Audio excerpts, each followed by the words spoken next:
Let's go. The top 3 nutrition myths of 2021. There are a lot this year. There's a lot of misinformation, and I really wanted to share this one with you because being a fitness professional, I see it all the time. And I see people getting super dogmatic about certain things. And a lot of it, I really want to debunk. So these are so far, it's going to be my part 1. I think there's going to be a series of this.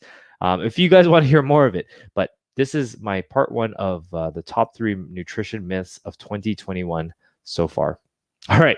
The reason why I wanted to do this, there was an interesting article I read where back a few years ago, this one guy, he was like a research scientist. He basically made a research go viral on the internet that basically said chocolate could help you lose weight, and it went viral. It was like picked up by it was in Europe, but he actually fabricated the whole thing by getting scientists to state that eating chocolate was help people lose weight, and then all these news media outlets picked it up and they all started pushing it. Like it was a bunch of German researchers and everything, which kind of made me think, like, if it's that easy to create misinformation, it's so easy for people to get sucked into this, sucked into it. So I wanted to debunk some of this stuff, but this story really kind of got me thinking about what are some of the myths. So very first myth I want to talk to you about is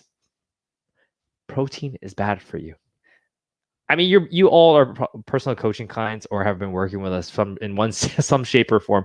So you know that protein is by far except from a calorie deficit, one of the most important ways to help speed up weight loss. And protein is bad for you. The 2 narratives that I've been hearing a lot of is that, number 1, it's bad for it might help create bone loss, or number 2, it's bad for your kidneys. So those are the 2 things that typically it's associated with. I'll talk about the first one, bone loss. See, they were saying protein was linked to basically calcium in the urine. And the way it works is the mechanism is that actually the bones do release calcium to help buffer up the acidity of protein. So that's actually true. But what ends up happening is after you eat a lot of protein, calcium gets out the urine. And they then theorize that, because we ate protein, you peed out calcium, thus you're leaching your body for just out of calcium. But the other thing is that the researchers that did this, they also chose dairy as a source of that protein. So what ended up happening, dairy has calcium in it. So they likened more calcium. They didn't take into account the more calcium that went into your body, the more calcium that would go out. So bad science, bad research that basically created this narrative that protein caused calcium loss. But if you watched my other one, you know that protein is essential for building muscle. And the only way you build muscle is to put, stress on your body, weight-bearing exercises. That is one of the number 1 ways to increase bone density. So you need to be working out. You need to be getting in protein to help strengthen your muscle strength and also actually strengthen your bones. It's actually been shown people that have higher intakes of protein actually have harder bones. Surprise, surprise. And the only way you would be able to utilize that is by putting it on your body from muscle because you work out. So hopefully that debunks it. Protein is not bad for bones. It's actually beneficial for it. Number 2, I want to talk about kidneys. They think excessive amounts of protein affects your kidneys. Now, this is the thing, and I don't want to get too sciencey here, but basically there's something called your kidneys filter your body. And so it's called the glomerular filtration rate. So GFR is a marker for how well your body filters from the kidney.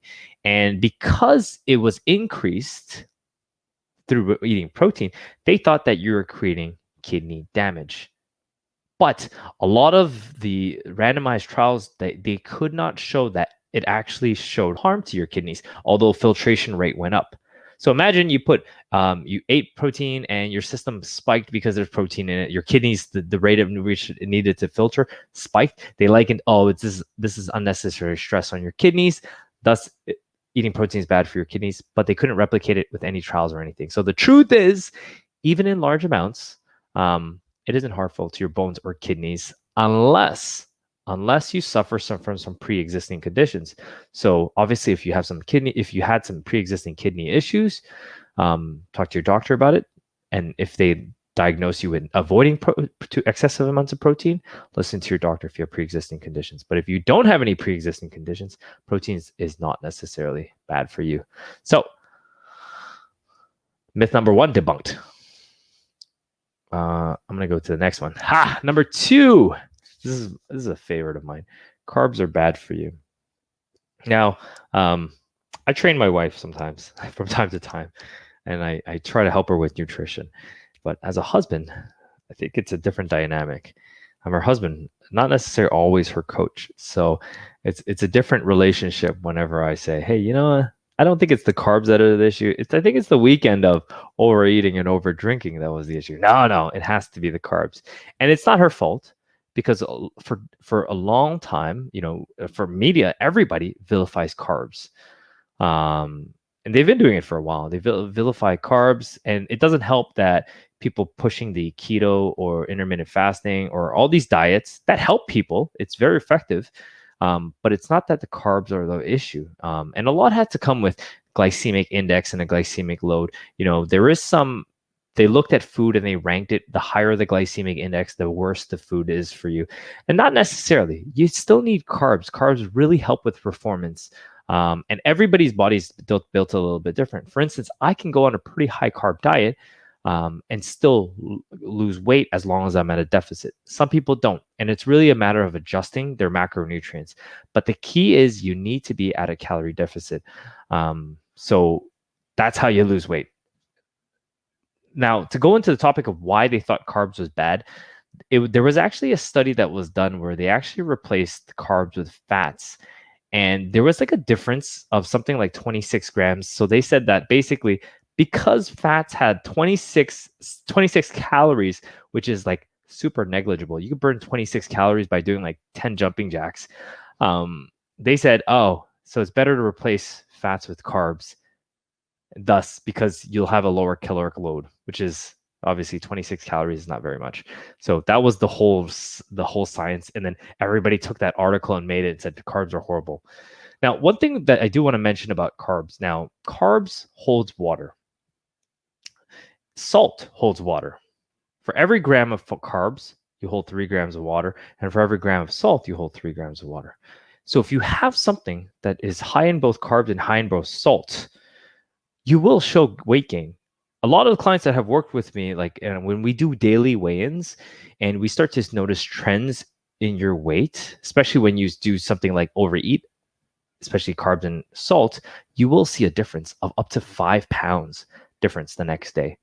And it is water weight. That is truly water weight because the carbs itself and the salt holds water and it adds to it. So every gram of carbs holds 3 grams. So imagine 3 times the amount. So if you ate a bag of chips, amount of water you're holding is quite a bit. So that is true for you and you will gain weight, but just understand it's not that carbs are going to help you make you gain weight more. They just retain more water, thus it'll reflect in the scale. But for most people, as long as you don't overindulge, especially over the long term, you're not going to see these effects, especially if you maintain a deficit. So carbs are not the enemy. They're not bad for you. They just need to be eaten in moderation. Next one, I got to debunk this. Red meat is bad for you. And there's the common thing that's going around where red meat causes cancer. Now, I think it's being in the game for this long and being in the fitness business, I've seen a trend with diets that come up and come and go. There's been paleo, low carb, and I'm sure a lot of you guys have jumped on different ones. And here's the thing, I think plant-based, and a lot of people that are going plant-based now, for whatever reasons, if they feel better on it, this narrative might have driven people to go towards plant-based.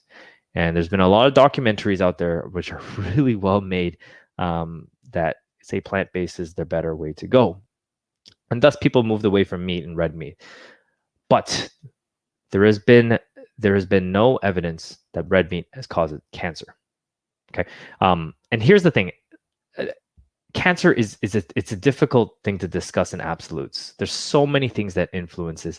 And anytime you say, I said an absolute statement that red meat doesn't cause cancer, but there's a couple of variables that create cancer.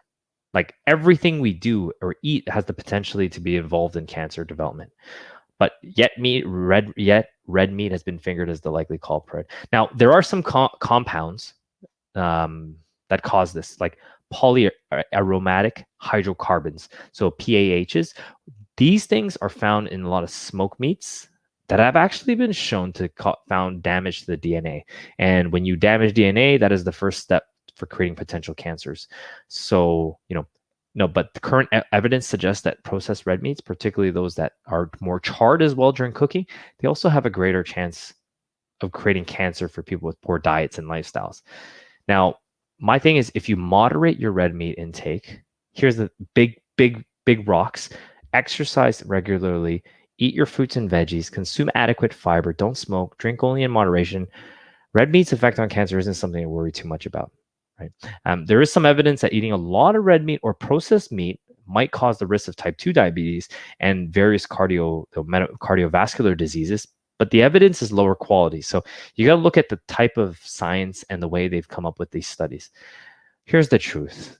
Your fears about red meat causing cancer, they are exaggerated. Making healthy lifestyle choices, such as eating a balanced diet rich in whole foods, staying healthy weight, exercising, and not smoking, is more important overall than like really micromanaging your intake of red meat. But here's the thing: if you still plan to eat less red meat, start with cutting out the kind that's been cured, smoked, or highly processed. And really, if you want to be cautious about it, limit your intake to 3 servings per week. If you're really concerned, which is like 3 ounces, 85 grams. But I want to look at the bigger picture. The things that are going to give you the bigger ROI are going to be lifestyle factors. So debunking this, red meat is not bad for you. And there you have it. The top 3 myths of 2021 debunked. Hopefully this gave you some insight into what the truth is, or and I wouldn't say what the truth is, what the science says, because there's always going to be conflicting science, and it's realistically who creates better science, that creates better hypotheses and is actually the truth, instead of what the media overblows and exaggerates to create absolute statements. Whew, had to get that one off my chest, guys.